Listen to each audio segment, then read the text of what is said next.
Welcome to Speak Sex. I'm your host, Euryd, and this is my guest for today. He's a sex freedom coach and practitioner. So he studied in the tradition of Tantra, and then he's working his own method. Justin Gottlieb, Hi. welcome. Thank you. Thank you for listening. Thank you for trusting me as your sex whisperer here in the internet universe. We did something different today. We actually had a Yoni session and want to talk about it right after. So we wanted to speak from that energy, and also, since I was able to receive, find the language to share how it felt. The greatest difference, which is extremely telling, was that we don't know each other. We have not met. We met once for a podcast in the company of people. That's it, right? So one, including myself, as humans, we kind of associate having any sort of like intimate contact and touch with desire, right? So we assume that in order for this to happen, we have to meet and we have to go through the entire, drama. Getting to know you. Of seduction. Mm-hmm. It's not really so much getting to know, because we tell each other our, favorite version of ourselves. Mm. We sell each other, right, to each other. And we try half intuitively, right? So like our animal or intuitive self is trying to figure out if like there will be a chemical connection, or if like, in the most like animal way, if like that sperm and my egg will make the fittest human, right, that I can produce. But at the same time, all kinds of like much more contemporary cues, right, to fit into like the areas that we think must be, filled for us to be with someone intimately. So, and even when you go to a sexual party where you don't know people, or even if you, go to a bar and get drunk and like have a one-night stand, which I don't do, and I definitely don't believe in non-intoxicated sex. But even if you do that, that seduction still takes place, right? You stare in each other's eyes a certain way. You convey a message, I want you, just you, only you, no one else, mm-hmm. right? I must be with you, and it can't be anyone else. And it's that feeling that we've associated with love and romance and vows, that we harvest for our sexual openness and our sexual energy exchange, right? So if I don't feel chosen, and if I don't feel, like somehow in that magic of the moment, even if we both know it's just for the moment, we're telling each other this is irresistible. I can't resist it. I have to be with you. And that's our scenario. And from there, we give in, right? Or we fall in love, whatever the terminology is, we're turned on. But somehow, we need to get to that place and then abandon our consciousness. Like, I'm Euryd, I have this podcast, you're Justin, you make your money doing jobs, you're on your phone. Suddenly it's like a sudden switch. And we go into like that place that we inhabit only when we're sexual. And that's when we allow each other to touch. So for me, the most surprising thing was that it's possible to, get to that same place of like sexual, or even, orgasm or completion without any of that stuff. So the body is the body. and it does its thing, and it doesn't require all the additive, mental and psycho, somatic stuff that we've added onto it. That's our stuff. It's our cultural, right? I feel it's our cultural burden that we carry on our backs. And it's also our social conditioning. It's the language we've been taught to use and the stories we are told that we believe in, that we've convinced ourselves of. But the fact that this can happen, that we can just meet like that and find, that same exact physical place without the, emotional requirement, right, is revelatory to me. Absolutely. And it's a great point, because there is a difference between love emotion and love energy. And what I exchange in a Tantra session is love energy. And it's not a love emotion. It's not a client's going to fall in love with me or want to date me or anything to that realm. It's we're here to exchange and share in this energetic healing experience. So the context is different, but it is a hurdle for a lot of my clients to get over, of like, well, I'm so used to only people that I've vetted in a romantic sexual way being able to touch me or be with me in that intimate experience. So it is certainly a hurdle, but there's a different dance when it comes to receiving a Tantra massage, and there's still hurdles that are put out there, right? So energetically, your practitioner, in this case me, you have to feel safe with, right? You want to feel comfortable. You are likely vetting to make sure that they're legitimate, that they've done trainings, that they have experience doing these sessions. There's still an attraction, typically, right? Like you might not have done this with someone that you had no attraction to whatsoever. You might have, but some would not. So there's still a dance and a discernment that happens with these experiences, but it is very different from what we're used to. Right, yeah. And you were telling me that a lot of, speaking of revelatory, you were telling me that people find it life-changing, and especially women, right? And sometimes they say this is the first time they understood what, their body was about or sex was about. Yeah. So every session's completely different, and I have no idea what's going to happen in any given session. Some sessions are massive emotional releases where trauma from childhood abuse comes up and it's able to release, and the person feels lighter than they've ever felt in their lives. So it's cathartic. And they cry. And they cry, they scream. I mean, it can be extremely intense. Wow. And in those experiences, I'm there to hold space and be present and ground them. Mm-hmm. And in other experiences... So that's when, women mostly hold like trauma and violence in their body, in the body, in the yoni. Absolutely. In their vagina. And all people do. But the yoni is, the physical embodiment. It receives. Exactly. It's a physical embodiment of receiving. It's the feminine energy in a sense. So it's much more receptive. It's much more... energy gets deposited there. Exactly. Yeah. So for women, it typically is a bigger experience in that realm. However, there's plenty of women who come and they get a Tantra massage and there's no emotional release, but they start to breathe and harness and work with their sexual energy in a conscious way, which they may never have before. That's typically also what men experience is like, I remember my first Tantra massage, I was 23. I was going to ask you that. I'm 37 now, and I was in Germany with a girlfriend at the time, and I looked it up. I was always interested in Tantra and touch and this world of sexuality. And I looked it up and I found this place. It was called Ananda in Cologne, Germany. And I got a couples Tantra massage with my girlfriend. And these two beautiful goddesses come out. We do a little ceremony and they start massaging her over there. And then one of them massages me. And I'm looking at this beautiful naked goddess who's putting oil on my body. And I say to her, what do I do? And she looks at me because I'm just like, I don't know what to do here. You know, do I just get a massage like I'm used to? I'd never experienced before.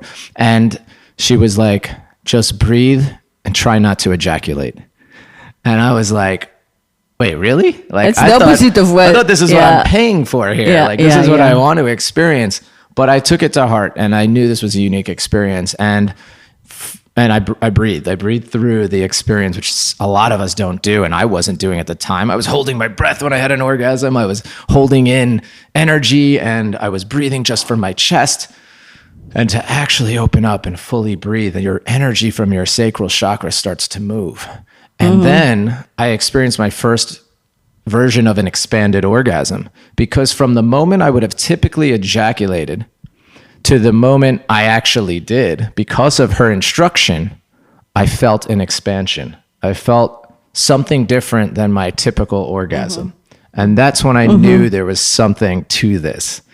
This wasn't some woo-woo made up stuff. It just took one instruction. Wow. And imagine what happens after you really study this, and you practice and you practice and you practice on your self-pleasure rituals, and you practice with lovers. It can be explosive. Yeah, and you can study it for life, because it's so ancient that really the texts are endless, and the sources, you know, you can dig and dig and dig and learn. Yeah, and the definition of Tantra is expansion. And I look at it as like, what can we expand in our life? What do we want to expand? For me, a lot of times it's intimacy, it's love. Or how do I expand my orgasm? And then I go, is there a limit to that? Absolutely not. There's no limit. So you're never done studying Tantra. You're never done exploring your sexual energy, because it's limitless. And something important to note is that our sexual energy is the energy that creates consciousness. It creates another human being, right? It also creates our orgasm. Our ultimate magic. I mean, we all talk about magic and manifesting and conjuring, but like the one that's undeniable, that, you know, it's not even like believing in a certain God or believing in, you know, science. It's just undeniable, is that we have that magic. But in the Western world, we're really taught about the scientific, the biological, physiological aspect of it. So it kind of strips us of the whole point of like thinking about like, wait a second, I'm just having sex with someone. Nothing else is really going on. And then magically a baby and consciousness starts to grow.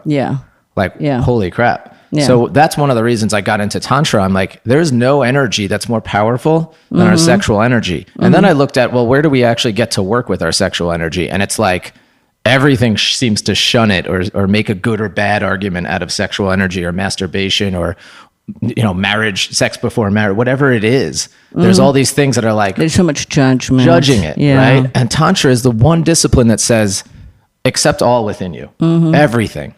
It's not good or bad. It's just simply it is. Anger is there, and greed is there, and your sex is there. What are we sitting here doing, trying to say this is bad? We shouldn't accept what's within us. When I was in India and I studied Tantra, not sexual Tantra, but, you know, tantric yoga. The way that I best understood it, which sometimes serves humanity and sometimes it doesn't, but it serves the individual always, is that you breathe yourself and kind of like make yourself so present and conscious that you're always in harmony with your environment, no matter what. So that in a sense, you know, when you are about to take a walk with your dog on the beach and it starts to rain, you're so in tune that you've just wished for rain like a second before the weather changes and you get rained on, right?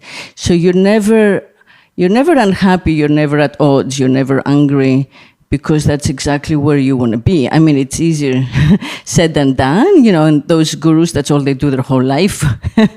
and I do feel that, you know, it should be a dance, because of course you don't want to be like, you know, taken on the trains to Auschwitz and this is what you're, you know, wanting to feel.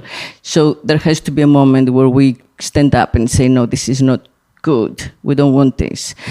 But knowing that, you know, takes that wisdom, takes that presence, instead of kind of like flailing about and saying, no, or my way, or give me, or, you know, whatever. So that kind of like elevating one's consciousness is the expansion.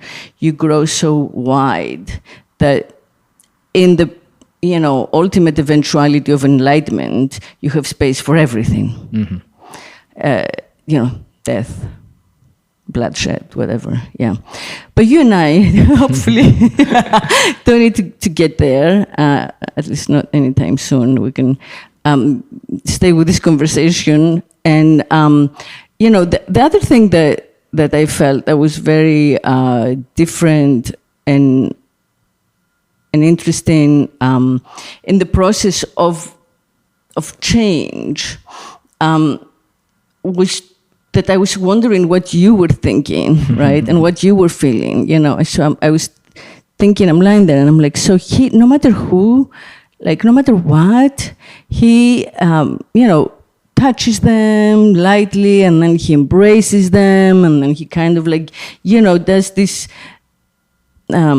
Some of the language of lovemaking, right? Of the tactile, right? And whispers in their ear. And I just thought, that's so wild. Like, to take, you're not just taking ego, but you take discrimination, let's say, out of that experience as well. How did you get to that place, if you have? Yeah, I mean, it is true. I'm simply, my only role, my only goal in the entire Tantra massage when I'm working with anybody is to be present. And when I'm truly present, then I'm present to the body, and I can feel into the touch, and I could feel into my heart of what affirmation to say to them, how to move the energy. And that's it. It doesn't matter who's there. It doesn't matter what they look like. And I'm not in my head thinking, right? So I'm trying to be fully present. And you're not in your head. And I don't have to worry about if something's happening or not, because if nothing's happening, if I don't see anything happening, I'm not going, I need to go excite the energy. But this is what they need. And some people walk away from a session and they haven't moved the whole time. And I encourage people to move if they want. They haven't moved the whole time. And I'm like, after it's over, I'm going like, how was that for you? And they're just like, I have never felt so relaxed and so peaceful in my life. And I'm like, they could have just been like, that was boring. I would have had no real idea of like what was going on in their experience. I just knew to trust that everything was happening as it should. And it definitely took practice for me to get to that point, because especially being a man who really, I'm core in my masculine energy. I'm like always trying to be like, what's happening? How do we get to this result? How do we create something out of this? Goal oriented. So for me, it became a complete disregard for a goal or any sort of performance, and simply, I know that whatever needs to happen here is happening, and that's it, and I trust. Yeah. So it's a meditative experience for you too, because you have to each time kind of reach that meditative space where it's like energy to energy, right? And I'm doing everything that I'm teaching my clients to do. Exactly. So it is a meditation. It's breathing. You hear me breathing. I'm making eye contact. So if my client opens her eyes, I'm right there looking into her eyes. She knows that I'm there. And that is what provides such safety, is the knowledge and the knowing that he's got me. Whatever I go through, whatever I allow to come up, whatever it releases, he's got me. I'm okay. Yeah. And it's important to learn to have the context for safety, the words for safety, understanding, asking the boundaries, asking the fears, asking the desires, naming them in the beginning. And I feel that, in this moment in our society where everyone is kind of, wondering, especially the men, more than the women are wondering about consent, it's very useful. Women, we've always known, but we've assumed that we should just exist in survival mode, because for like thousands of years, that was basically, thousands of years of patriarchy.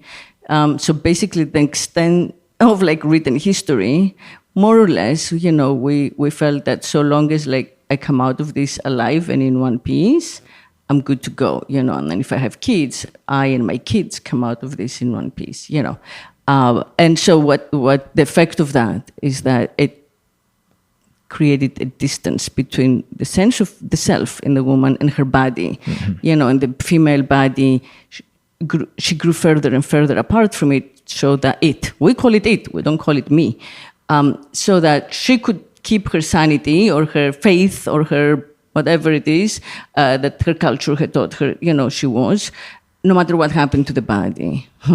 So, and I feel that dichotomy has always been much more powerful for women than men, because men, by means of being expected to kind of like take over the woman and, look after, support the young and fight off, an established territory and defend what's theirs, we're a little more integrated in the sense of like me and my body. Like this, that's why we say like men think with their second head sometimes about their dick, which we don't say much about the women, because it does, there is a bigger kind of split between, self and body for the woman for that reason. But here we are, and it's the 21st century, and we've already had like 3 waves of feminism, and now we're in the moment of consent. And I believe that all women, except for like the ones who are just now coming into adulthood, who are taking this for granted, and God bless them, they have no idea.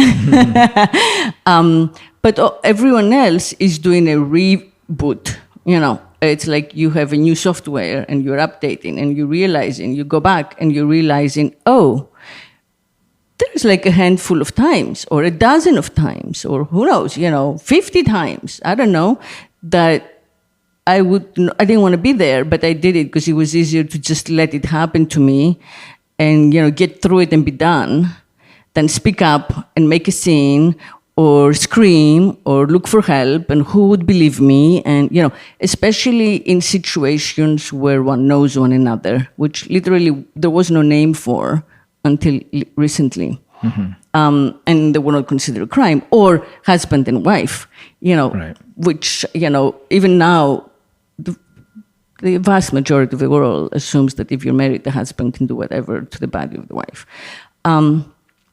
So yeah, I feel that, the tantric wisdom and the tantric, let's say, learning is one of the portals that lets us into this new, more evolved world, because we can learn how to speak about consent in the context of our own personal, like romantic in life, and translate that into safety for both. So the men who, as I started off saying, now feel a little confused. They feel a little on the spot. They feel like unless they're married to the woman or have somehow like bought her consent, they could always be doubted or, second guessed or, So there is a little growing sense of paranoia, which I don't think is warranted. But finding that language and finding that space in them, for men, where they can have the same experiences with the same women that they would anyway, through whatever, the dating apps or, however they meet them, but just using a different terminology, the terminology of consent, they would be much safer. Yeah, and this is why Tantra is so old, yet so ahead of its time. Right. We've been talking, and it was probably the first place where like boundaries and consent, maybe it wasn't called consent exactly, but that was a part of this. Permission, and it's voicing your desires.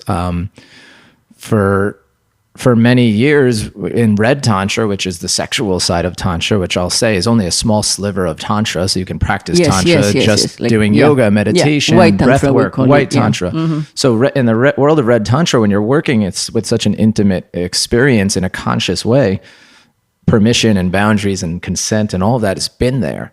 And now it's coming up as something really important. And now I go to, Tantra festivals and different Tantra workshops. And now there's the Wheel of Consent by Betty Martin. And there's so many different ways to go really deep into consent. And it's such a beautiful place to practice in. And then What's the Wheel of Consent? The Wheel of Consent is, this could be a 3-hour talk, but it's basically something Betty Martin created. And it's a wheel. And it basically says that there's the doing and then there's the gift, right? So it's the receiver, receiving, and the action. And it's not in the action or who's receiving the gift or giving the gift that actually can be the problem, right? It's when consent is taken out. So if you're outside of consent, that's when we get into our problem. So it's not an action and it's not who's receiving or giving, but being clear on what role you're in is super important to start to understand, has consent left a situation?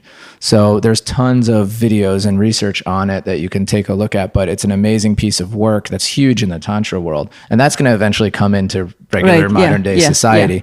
But in my Tantra sessions, the reason I'm able to do what I do and I get regular clients is because I create a safe space for women who walk around the streets most of the time not feeling safe, not knowing what could happen next.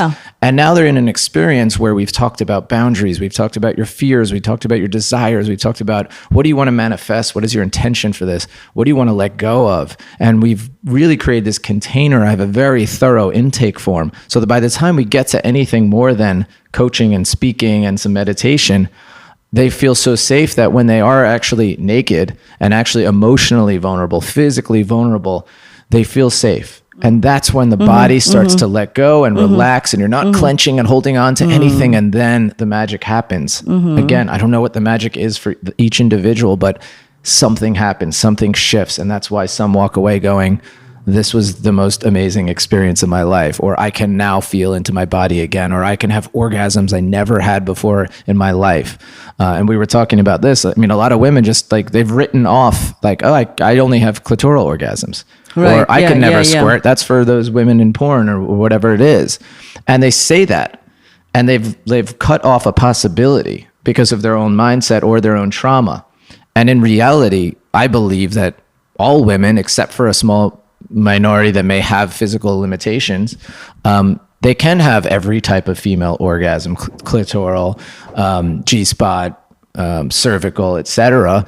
And they can also squirt. They could have what's called Amrita, which is really the divine nectar in Tantra. And that is a female ejaculation. So it is possible. It's just, where do we limit ourselves? And when a woman comes in and says before a session, I can't squirt, I never have, I never will. And then in a 2-hour session or 3-hour session, she has that experience. It's not about having that Amrita, that female ejaculation. It's about, she realizes and sees a physical manifestation of something she's limited herself so deeply that it was just not a possibility, and it happens. And then the light bulb goes off and it goes, wow, what about all those other areas in my life that I said I couldn't do that, or there's no way, or it's impossible? And suddenly it all opens up. Yeah.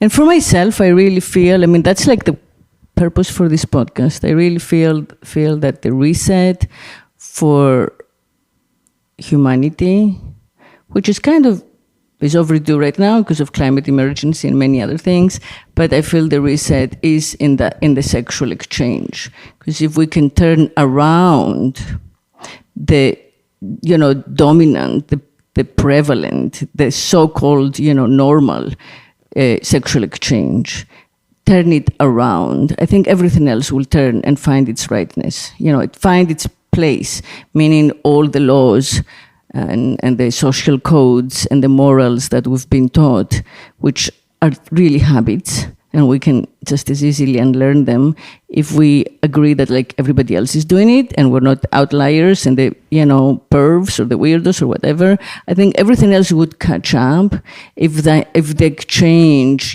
between men and women at its most basic and primal is turned around, so that it's not the man who must conquer and get satisfied and leave, right? It's not, the female body is not the receptacle, but the female body is the giver. So for the woman to ejaculate, or, it's a physical manifestation of that equality, of the sameness. And fortunately, we have reached a place in history where, miraculously, I'm going to say, most men care about pleasing the woman, which again is super recent. So we got to hold on to it and not take it for granted because, history is long and this is super recent. But, with that as a starting point, men now do find pride in, having their partner come, giving their women an orgasm.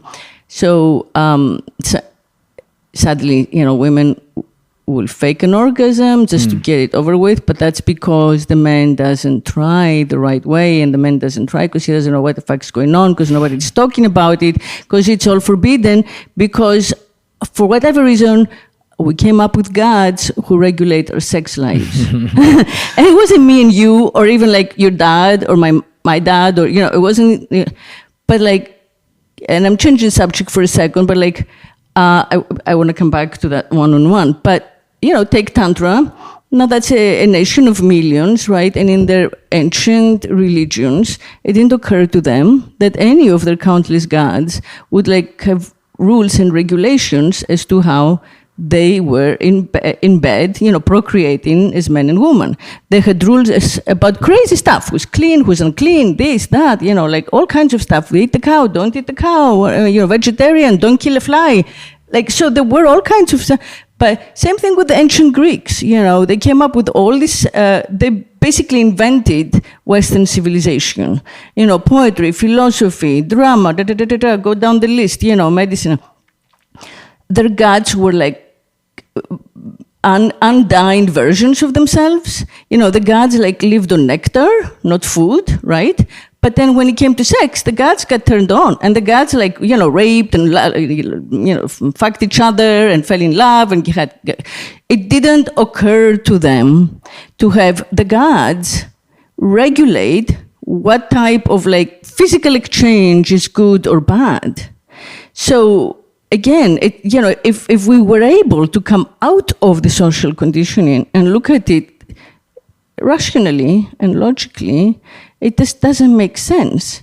And if we understand that it's nonsense, just that bit, we can hold on to any faith. But if we just separate, like sin, stealing, murdering, from like, having unmarried sex, huh? But, if you separate, if you take sex out of those equations of good and bad, or identity, or self-worth, or whatever, then we're able to go to what we used to know, and resume that equality in sexual exchange, and do that shift, that turnaround, so the man finds pleasure in opening up time and pleasure in the woman. And I feel that, Tantra is one of many portals, but it's definitely a simple exercise for the average guy out there to practice, to kind of make that into a new habit, because our brains are formed by what we happen to do the most. And if we change what we do, then our way of thinking about it changes too. It comes, our thoughts, our memories come second. So that's why we say, like, people can get used to everything. Yeah. So if the guy makes the male, decides that for every time we have sex my way, the other time I will not, I will not ejaculate. I will stay covered. I will please her. I will try to understand her body. I will try to become her and become more of a giver. I really think that the men would enjoy it more, as well. Yeah, absolutely. And I think that, what I teach, and when I teach men Tantra, is really going from an unconscious sexual relationship with yourself to a conscious one.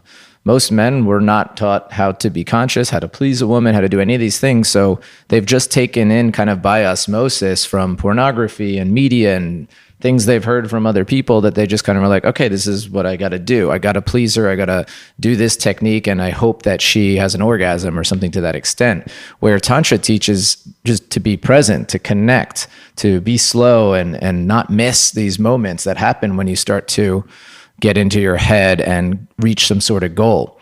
So a lot of men come to me, they want to become better lovers. And this is the kind of stuff that I teach. But also a lot of men are so in their heads that they have erectile dysfunction or premature ejaculation.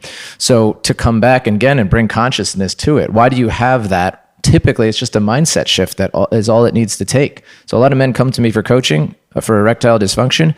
2 weeks into our coaching, that's not even an issue anymore. And now we're diving deep into Tantra, how to be a conscious dater, how to be conscious with your self-pleasure rituals. I have them eradicate porn for at least a week, if not 2 weeks, just to see what that cleanse does. We're doing all these juice cleanses and diet cleanses. But what about cleansing from our sexual energy, where we're polluting it? on a regular basis, and having that be clean, and then start from that space. So there's a lot to work with. So what's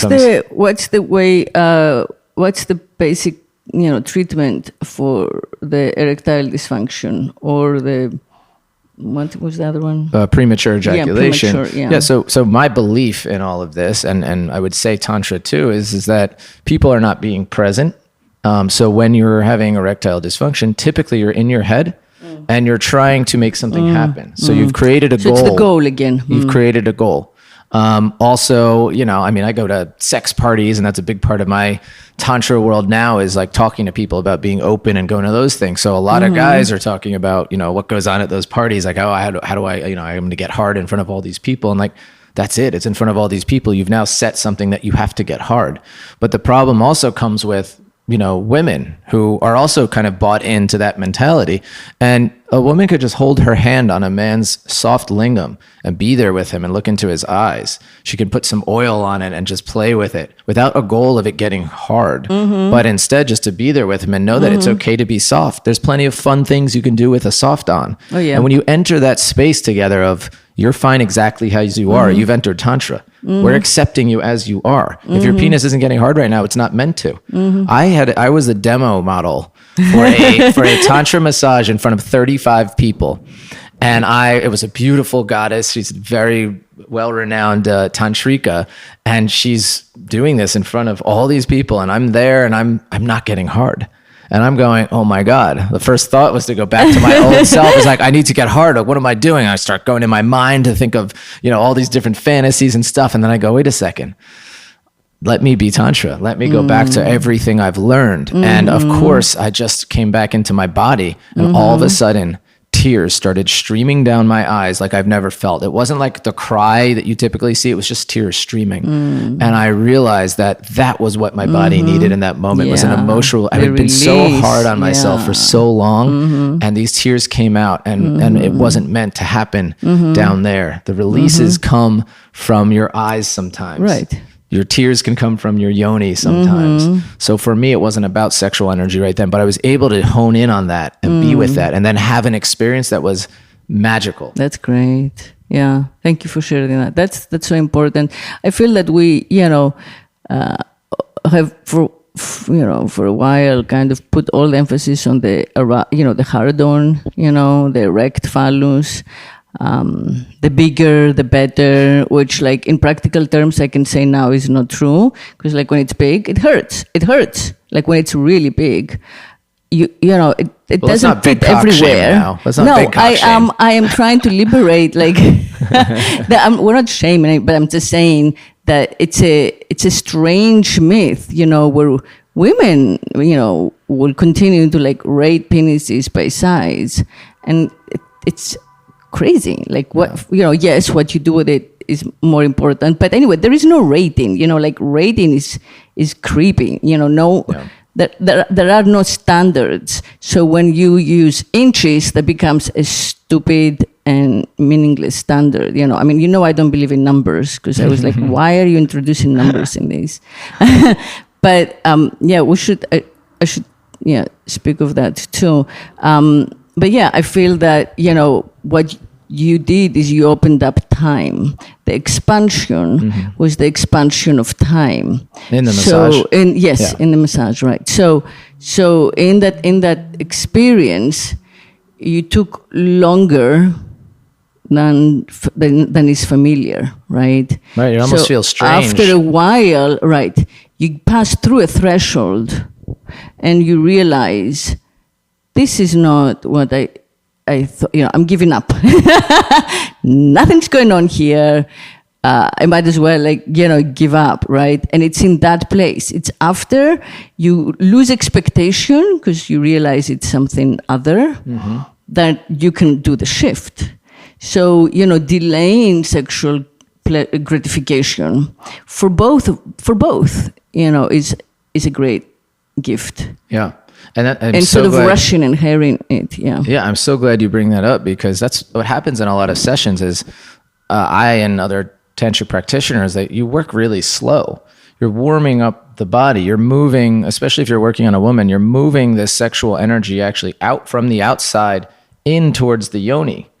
That's what generally a feminine core energy person wants, or anyone who's in their feminine energy in a sexual situation, is they don't want you to just go grab their yoni. They don't want you to come move right in. What they want is that caresses on the neck, massaging the inner thigh, and take as much time as you want, to the point that the yoni is begging for you to touch it, begging for you to come in. But we're so trained to think like, well, I need immediate gratification, or this needs to happen soon, or what's going on here? This is not normal, that you have to pass that threshold that you just mentioned to be like, oh, wait a second, this is something different. And there's something really beautiful and special in this.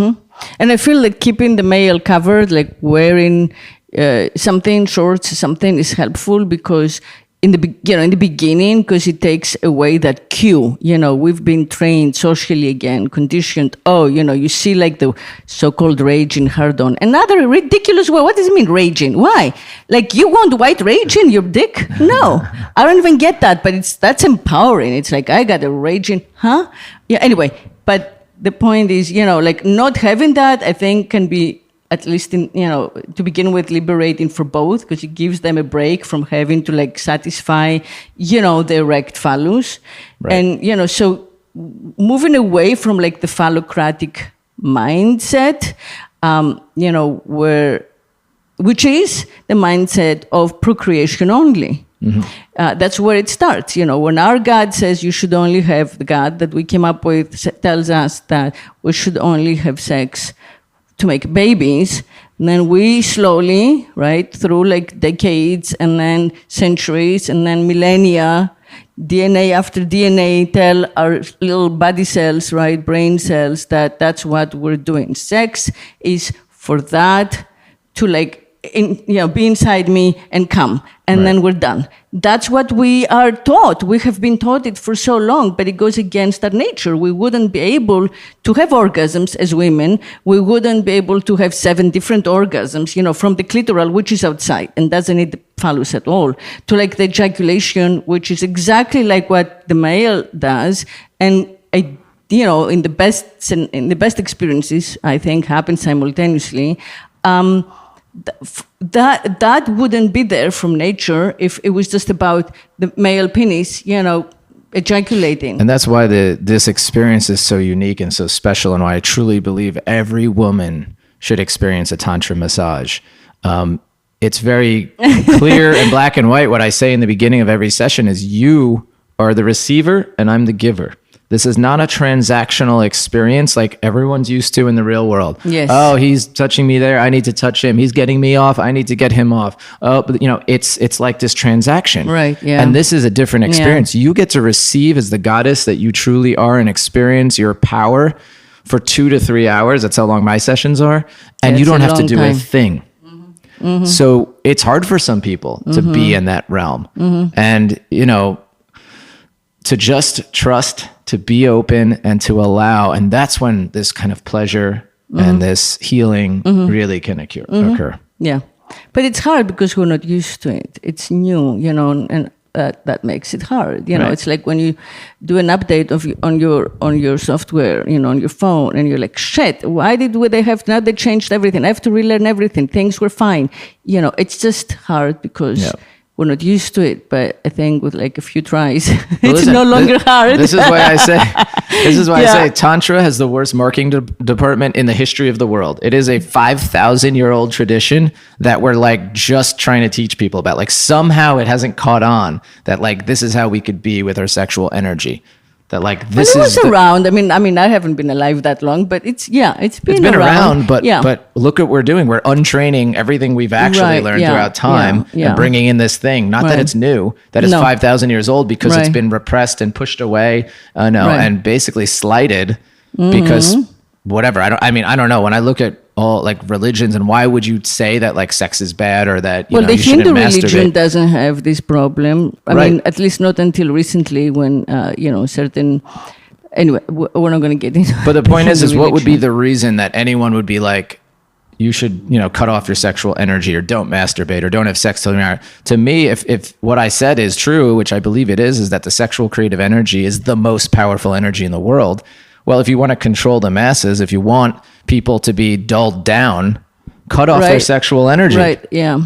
I guess, yeah. I mean, there's lots more, but that they've done to the masses. But yeah. Yeah, that's just one theory of this, and this is why I went into Tantra. And I'm Jewish. I was raised Jewish. I was bar mitzvahed. I have nothing wrong with the Jewish religion. In fact, there wasn't really much sexual shaming or anything about sexuality in Jewish religion. So I was lucky in that sense. But when Reformed Jewish religion, no, there isn't. Yeah, exactly. That's what I was, conservative Reformed. But in the end, it's like, well, why would I not choose Tantra? Tantra actually like has me embrace something that I always knew was very strong in me, which was an openness and a freedom in sexuality. But also Tantra, like many of those more ancient religions, like the ancient Greek religion, like Wicca, like many of like the, pre-patriarchy religions, they don't punish you or limit you into worshiping one type only.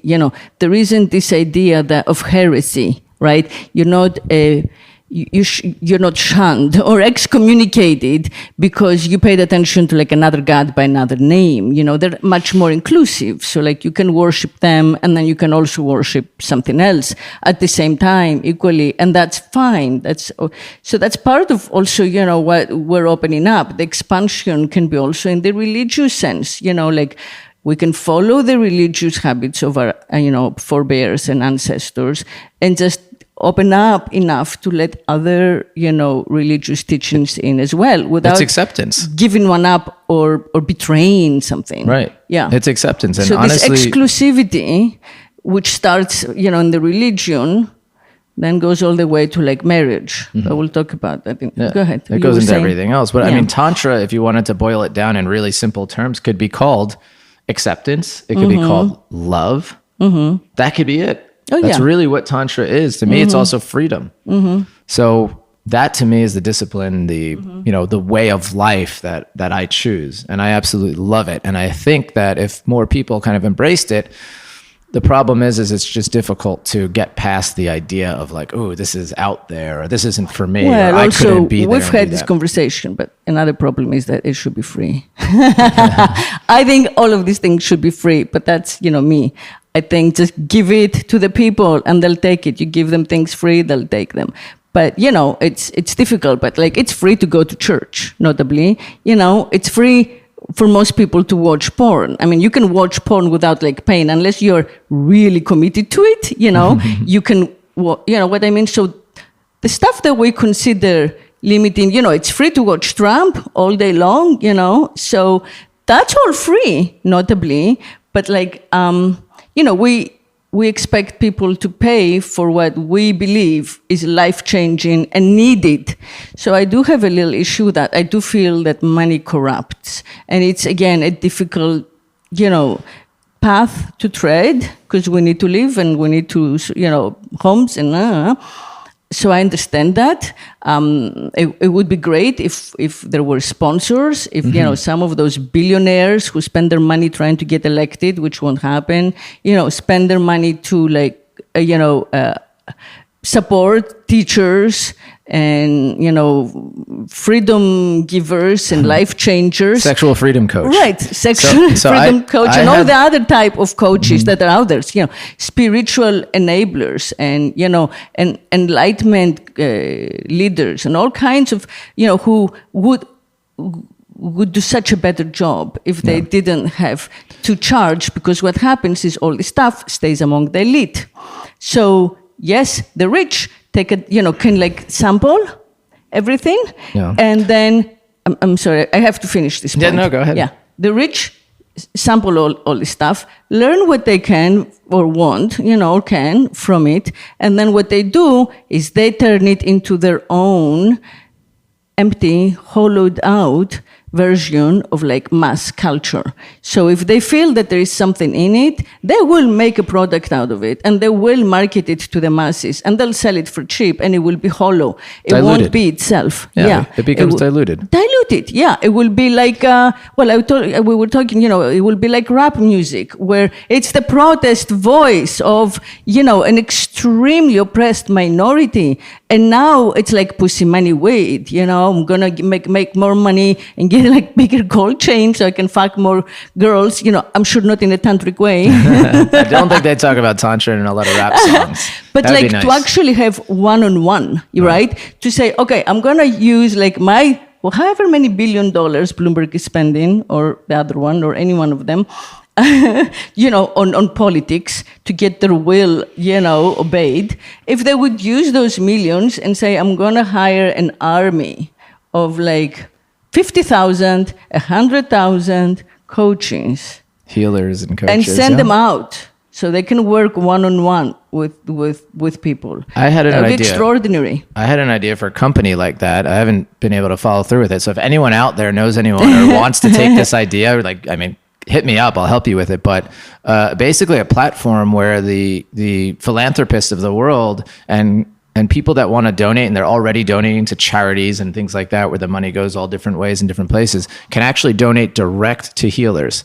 Because I always think about it. If someone just like donated $100,000 and to them, and that would be nothing to me, right. I could charge nothing for my sessions and do exactly what you said. I don't need that much to live. I'm not trying to make zillions of dollars. No. I love what I do. Yeah. But that's I do need the to irony live. of it. Right. People like us don't need that much. But we're not in it to compete, with other people. From that instinct that makes someone rich, Right. We just don't have that. Well, we've also simplified our lives. Like I went from having a lot of money and living that kind of high life to leaving that behind because I wanted to do something more fulfilling and purposeful. But I never blame the rich. I never blame business people or the government, we love because business. Well, it's our responsibility. I live from a place of I live from a place of responsibility. If I want to make a shift, then I get to go create the abundance in my life. And in the sessions that I do, sometimes that's what we address. The root chakra is where you will have issues. If you have issues around money, if you have issues around scarcity, insecurity, all of that is there. So to address it within ourselves and be responsible for what we're creating in the world, to me, is the most powerful place to come from. I could sit here and blame everybody else in the world for whatever issues. No, we're not blaming anyone. We love everyone. But I do what I spoke of critically is the commercialization of practices that have been age-old, ancient, and mostly spiritual, right? So then my question is, how do we create that? That's all I said. That spiritual enrichment and learning should be free the way it is in the established religions. Right. The same way that you can go to Bible class or, Jewish reform. I would argue the that. yeshiva it's or not whatever. Free. Or the madrasas Hebrew or whatever. School is expensive. Not private school. The spiritual school. They're free. If you want to go to the high holidays at a temple, at any place, it's expensive for those tickets. Trust me. Yeah, they pass around the thing, but you don't have to give. I mean, Yeah. But I get what you're saying. And if there was a way to not dilute it and have it go to the masses, then I'm all for that. I would love it. I mean, I look what happened to yoga. I mean, right, exactly. Yoga went from like a very deeply esoteric, spiritual experience and to everybody running around in their expensive Lululemon clothes, which are great. I love Lululemon, but like, what is it now? Yeah, there for isn't some people, enough it is time. Deep. Yeah, exactly. Yeah, and that's what I wanted to say when you spoke of manifesting, which I'm all for, right? And like what was that called? The Secret. That book, The Secret. There's like a whole industry of books talking about this. That we can like adjust our expectations, we can adjust our thoughts, visualize what we want and make it happen. And I do agree with with the idea behind it, with the concept behind it. But again, it's something that takes a lot of practice, meditation, inner focus. It takes the same work that like doing Tantra. It's the shift. It's a brain reset. It's not like, okay, I'm going to have dinner and now I'm going to visualize, what I want, or at the superficial level, it's not, for a hack of any kind, that can actually change your life, you need to take the time and do it and the repetition. So it always helps to have a guide. So to use the creative energy or the sexual energy to manifest creativity in your work, I think that's kind of self-evident to everyone. Like everyone would like to do that. Wow. Like imagine if I felt that, great and expansive when I worked or when I came up with stuff, or, how could I keep myself at that level of openness, longer? But to actually figure out how to do that shift, it takes, practice and time. And we're going in the opposite direction. We're allowing people less and less time. We're all busier trying to catch up. Busy. Yeah. With the latest app. Like, wait a minute, I have to update my website again for the 50th time. What? No. Yeah, it's obsolete. Everything's obsolete. The moment that you think, okay, you did the basics, everything's obsolete. Right. Your tastes, your clothes, your brands, blah, blah. So now that's for me, their biggest power is their control of time. And attention. Yeah, it's taking our attention. Span. But you brought up a good point. Robbed us from time. Yeah. And you brought up a good point about the sexual creative power in Tantra. A lot of people just think, Tantra is just this sexual thing or whatever it is. But actually what we're doing is using this sexual creative power, which we mentioned creates consciousness, creates another human being, and setting intentions to it so that we actually create things in our lives with this energy. So like you're saying, you can sit there and say, I want to manifest this, and just sit there and hope that it comes, or just say affirmations. How about using your sexual energy? And you don't need to do this with a partner. You can do a self-pleasure ritual where you set up the space beautifully. You honor yourself.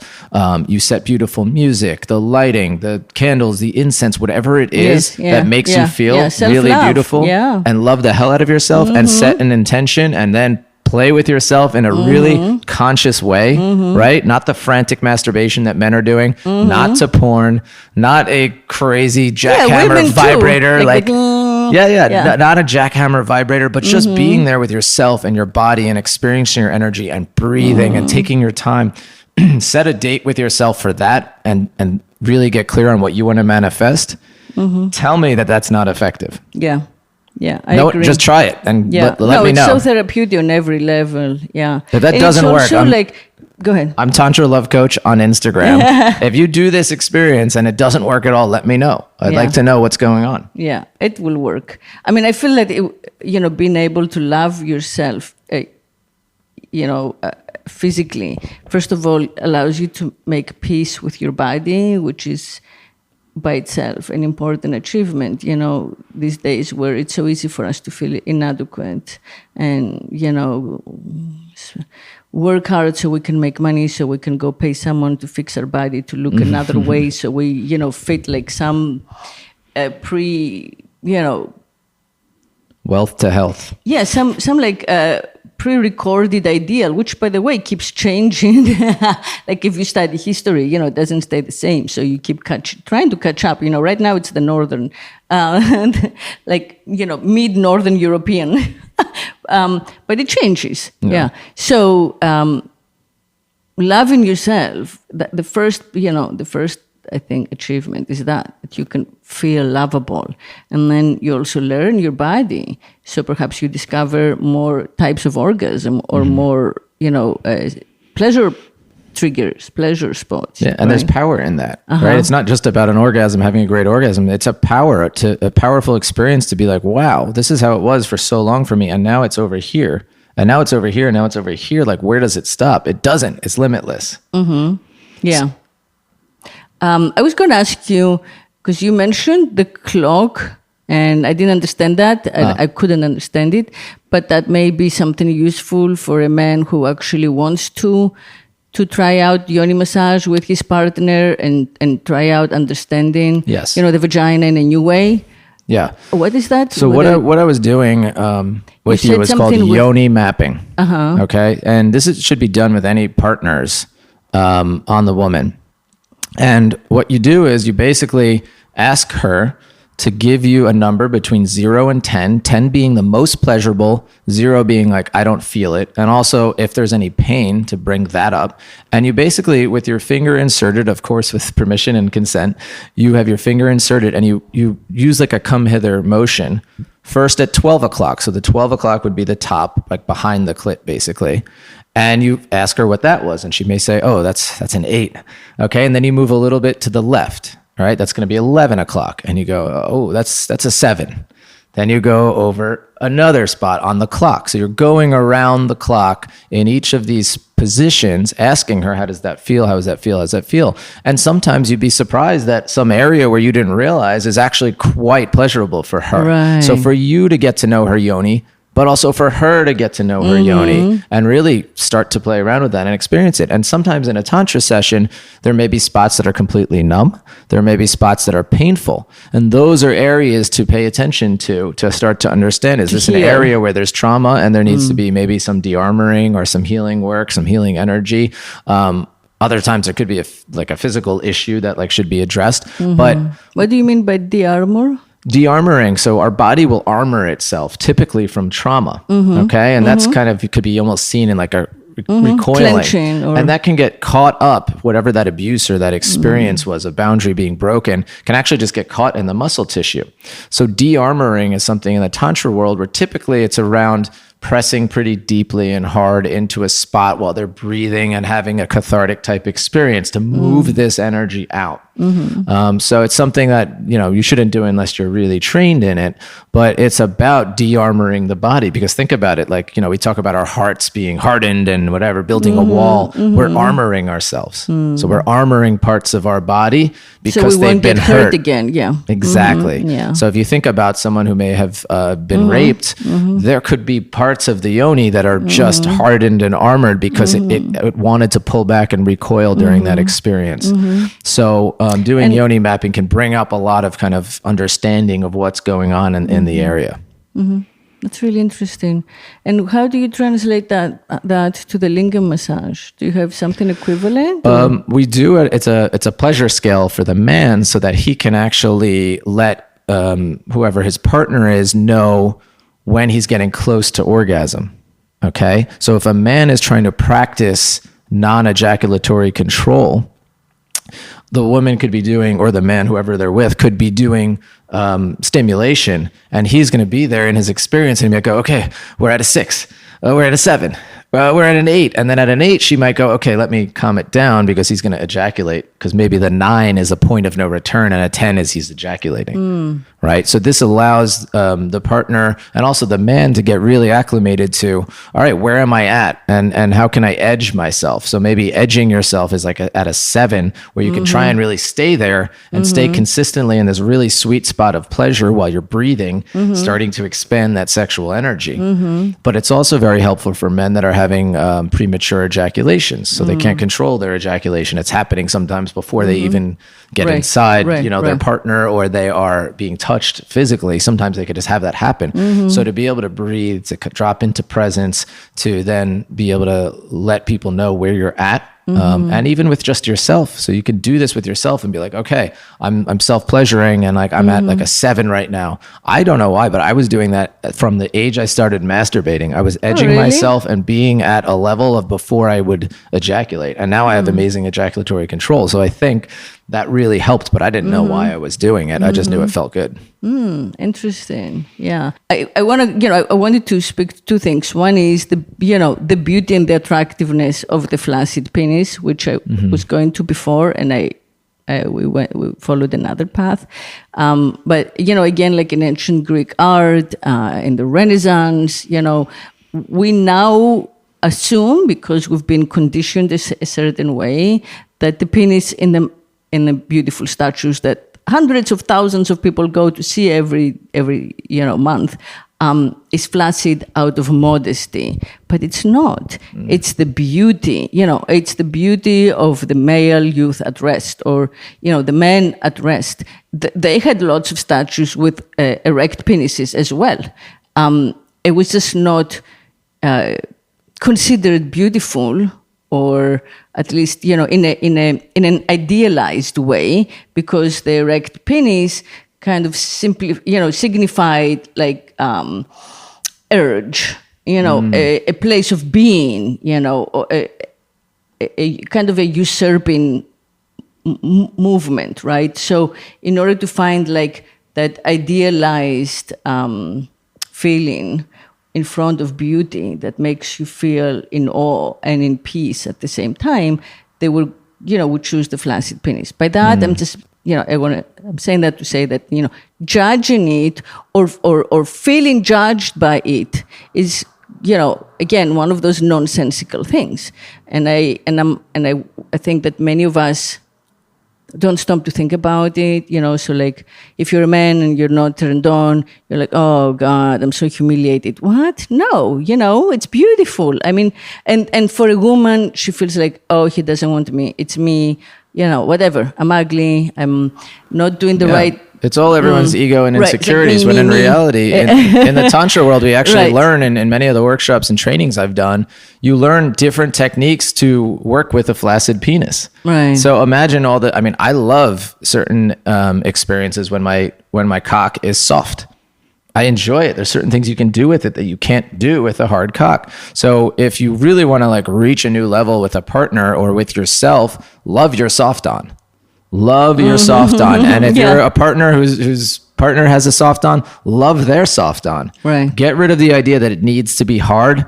Right. And it will probably end up getting harder than it's ever been before. Right. So really be with that. Regardless, yeah. Be with that and be with like, it's okay to have a soft on. Yeah.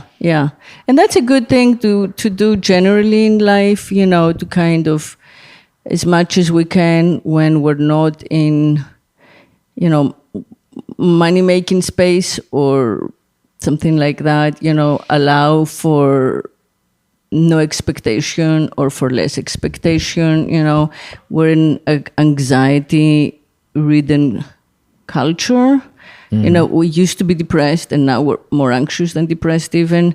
And I think that it's that our relationship with time is getting more and more challenging and hectic. Yeah. It's almost like a tyranny. So being able to kind of, open up space for everything really, between you and whatever, whether it's your child speaking to you or your boss or something you see as you go for a walk or when you're driving or, no matter what, like when you're lying in bed trying to sleep or trying to masturbate or, when you're about to eat or whatever, like try to expand that experience to something longer than it usually is. Right. And letting go of expectations was huge, what you're talking about. One of the greatest things I've learned, and forgive me, I forget who told it to me, but expectations are preconceived resentment. So the second you set expectations, you're already getting ready for the resentment because it's very unlikely your expectation is exactly going to be met. So there's usually going to be an issue. So if your expectation is a hard cock, you're resenting the cock. So don't resent the cock. Don't have an expectation. Imagine if you could just be with a male who has a soft penis and enjoy whatever comes up in that area. Yeah. And there will be so much. Yeah, I agree. And I feel like, it's a very modern phenomenon because until the end of World War II, which is so recent in the sense of like history, right? Most people more or less didn't expect to be gratified. There was like a tiny number who maybe were born kings or something, but whatever. They also like got gout and died young, or the other king went and killed them, imprisoned them, took them to the tower, beheaded them.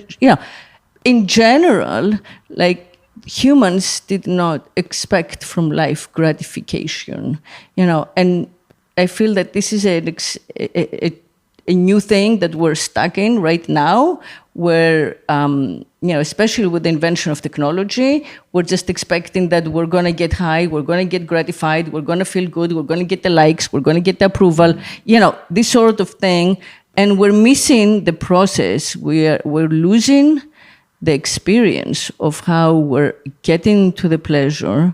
And we're also losing, the choice of learning what our own pleasure is, because we're just kind of like trying we're finding pleasure all the same way, right? Everything's gamified. It's like a casino. Our phone is a casino. Our sex life is a casino. Hey, I got a big project to do, but I'm procrastinating. I'm going to go masturbate to some porn. Like, it's just like, how do we get our hits, right? But letting go of that and actually just being present. And when I work with women as well, I like to have a moment of when I enter to just be still right? To have my finger be still in them, to just integrate. And I really recommend anybody who's partnered with a woman to have that experience of allowing them to just feel what stillness is like with your love energy coming from your fingertip into their beautiful yoni. And most of us skip over that. The second someone penetrates, they're just going at it. You know, what can I do? I got to do something, right? And that is what we're missing in this whole world, is what can we do and what can we experience in just stillness. So let's not miss those moments. Yeah, that's beautiful. All right, I feel that this is a good closure with the stillness. So, yeah, try to do less, right? And be more. And try to achieve less and experience more. And try to slow down. Man of the Western world or woman of the Western world. And thank you so much, Justin. Tantra Love Coach. TantraLoveCoach.com, Yes, Tantra Love and Coach on Facebook Instagram. and Instagram. Yeah. So if you look up Tantra Love Coach, you will find me. Yeah, they're welcome to find you. Thank you so much. And we'll do it again. And until we meet next week, everybody out there, I love you and speak sex. If you like the intimacy of our conversations, if you're inspired by it, if you're learning how to speak sex with us, please consider supporting our podcast. It's free content on every streaming app, and it's also free of ads. We do not want our conversation to be affected or corrupted by the outside influence of advertisers. We want to keep it intimate and real, and for that, we need your help. If you go to speaksexpodcast.com, or if you look at the bottom of the profile page on your streaming app, or if you go on the Speak Sex Podcast Instagram and hit the link tree, the support button will pop up right away. Consider making a monthly donation of like $1, $3, $5 a month. And just put it on your credit card, the way that you might give money to your political candidate. It's the same concept, and that would keep us going much longer. It will keep us growing, buying equipment, building a team. And if you do not want to commit to supporting us with a minimum amount every month, please consider donating at same places. There is the donate button, and then you can make a one-time contribution through PayPal toward our growth and our survival and our becoming a movement and our joint liberation. So support us so we can help set you free. And thank you. Love you. We will love you just as much, whether or not you help us. And speak sex.